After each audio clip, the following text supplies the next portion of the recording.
Hello everyone, I have gotten out of Yemen safely after the wildest travel week of my entire life. I really tried to focus on the positives in Yemen over the last 10 videos, but I just cannot ignore the negatives of what is happening right now inside of this war-torn country.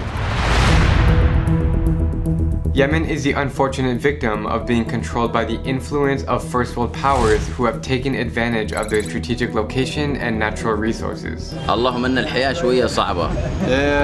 People are suffering here and some services and accommodation, you know. It's not the 30 million people here who are the problem. They are as humble and as innocent as can be, and they are just trying to live a normal life like me and you. It's the neighboring countries who are screwing them over, and the situation is a lot worse than what you've seen on TV.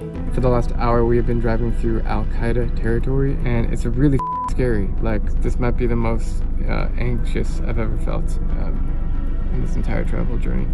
The United Nations recently said that Yemen is currently in the world's largest humanitarian and health crisis, and my eyes and ears have taught me a lot over the last week. What's happening in this country right now is so hard for me to even discuss with you right now in front of the camera.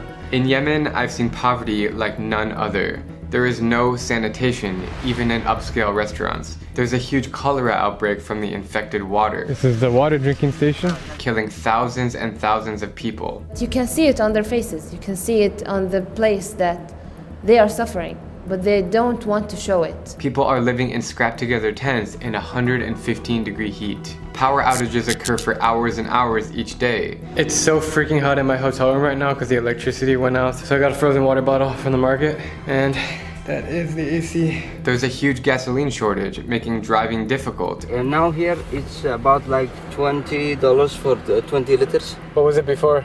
Let's say 50 cents. And there's only one flight a day leaving Yemen, which I was on this morning. Most toilets are just holes in the ground, and even the nicer hotels had showers that were just a nozzle.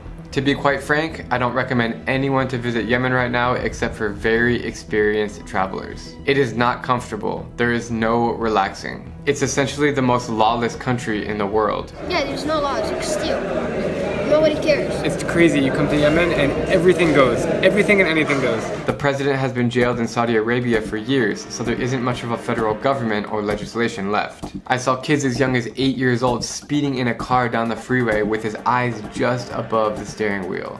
Do you drive? Yeah, I drive. A full car? Like a big car? Yeah, big And car. nobody cares? Nobody cares. I saw children even younger carrying knives and guns on them and chewing that addictive plant called khat.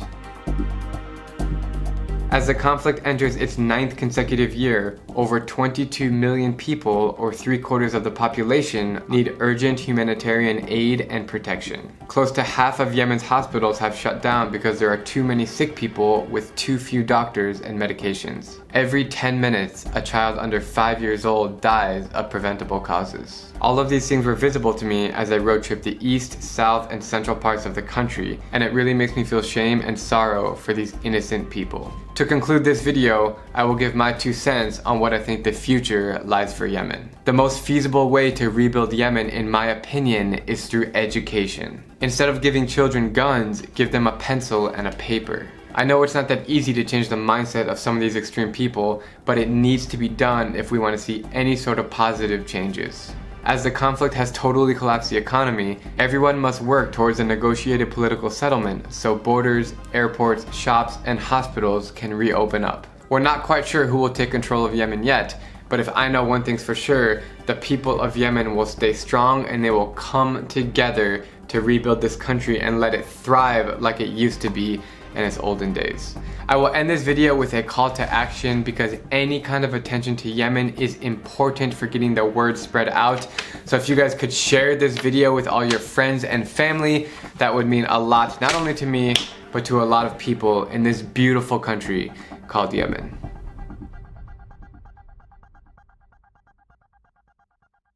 Just want to say thanks again guys for watching my videos in Yemen. I really appreciate it. If you want to see more videos from every single country in the world, just subscribe to my channel. I have 26 more countries, which I'm planning to visit by May 2020.